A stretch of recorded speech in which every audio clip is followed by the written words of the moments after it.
Hello students देखो एटा political science रो 2 mark या important question केतरा share करछि तुम सहित पिला नाइ किछ नाइ बोले चारटा खंडे परीक्षा आसीबा चांसेस अछि ए वर्ष। तो क्वेश्चन नंबर 1 देखो एकक नागरिकत्व कोन what is single citizenship.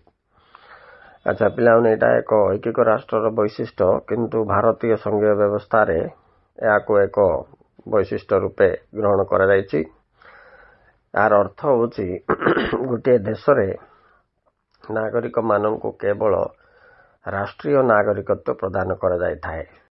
2 number ग्रामांचल स्वायत्त शासन व्यवस्थार ढांचा लेख इंग्लिश रे structure of rural local self government बोले पिला एटा पंचायत राज व्यवस्था सहित लिंक है। एटर ढांचा कौन ग्रामांचल रे ग्राम्य स्तर रे ग्राम पंचायत ब्लॉक स्तर रे पंचायत समिति जिला स्तर रे जिला परिषद को नहीं ग्रामांचल स्वायत्त शासन व्यवस्था गठित बोली तुम दर्शेब। नेक्स्ट देखो 3 नंबर जनमत कौन व्हाट इज प्लेबिसाइट और पब्लिक ओपिनियन बोलिए। एटा पिला माने प्रत्यक्ष गणतंत्र एक मुख्य साधन सेठारे आईन तैयारी हला बेलू तैयारी कला बेले किभली लोक मानकर मतामत संग्रह करा जाय थाए याको जनमत कहा जाए। एटी तमे प्लेबिसाइट पद्धति प्लेबिसिटम पदर आसी जार अर्थ होची भोटर माननकु निवेदन बोलिबा जिनस भी लिखिबो अपील टू द वोटर्स बोल के इंग्लिश रे। ओके तापर जिबा 4 नंबर गणमाध्यम कहले कौन बुझ। गणमाध्यम बेले मास मीडिया पिला मास मीडिया बेले तुमर इंटरनेट सोशल मीडिया टेलीविजन एगुड़ा सब इटा गणतंत्र सरकार चतुर्थ स्तंभ बोली कहा जाय थाए।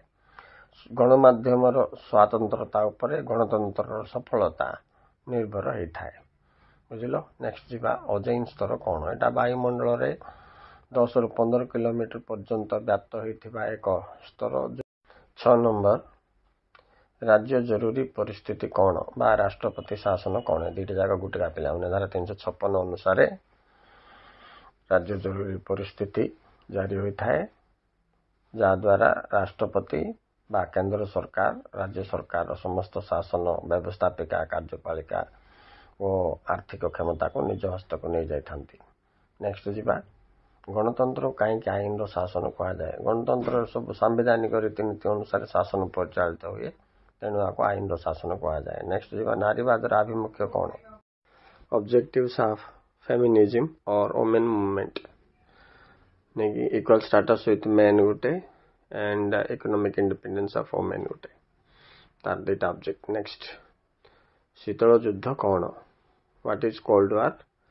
नेक्स्ट जलवायु परिवर्तन कहले कौन बुझ व्हाट इज क्लाइमेट चेंज।